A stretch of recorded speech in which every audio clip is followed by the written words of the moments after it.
కళా బృందం ప్రజలను చైతన్యపరిచే కనువిప్పు కార్యక్రమం చిన్న కోడూరు పరిధిలోని పెద్ద కోడూరు గ్రామంలో నిర్వహించారు. చిన్న కోడూరు ఎస్ఐ బాలకృష్ణ ఈ సందర్భంగా మాట్లాడుతూ మోటార్ సైకిల్ వాహనదారులు తప్పకుండా హెల్మెట్ ధరించాలి. జాతీయ రోడ్డు భద్రతా వారోత్సవాల సందర్భంగా రోడ్డు ప్రమాదాల నివారణ గురించి అవగాహన కార్యక్రమాలు నిర్వహించడం జరుగుతోంది. గంజాయి, డ్రగ్స్, ఇతర మత్తు పదార్థాలపై ప్రత్యేక నిఘా ఏర్పాటు చేయడం జరుగుతుందని తెలియజేశారు. ఇక్కడ 10 మంది జనాలున్న ఫ్లెక్సీ తీసుకుపోయి వాళ్ళకి మీటింగ్ పెట్టి చెప్తా ఉన్నాం. పేపర్లలో అక్కడెక్కడ కూడా వస్తూ ఉన్నాయి, చూస్తూ ఉన్నారు.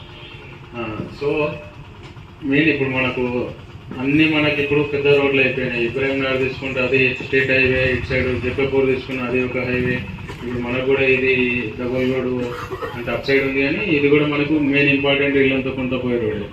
సో మనకు మెయిన్ రోడ్ మీదకి బండి పట్టుకొని కానీ కార్ పట్టుకొని కానీ వెళ్ళామంటే ట్రాఫిక్ రూల్స్ పాటించండి. ట్రాఫిక్ రూల్స్ అంటే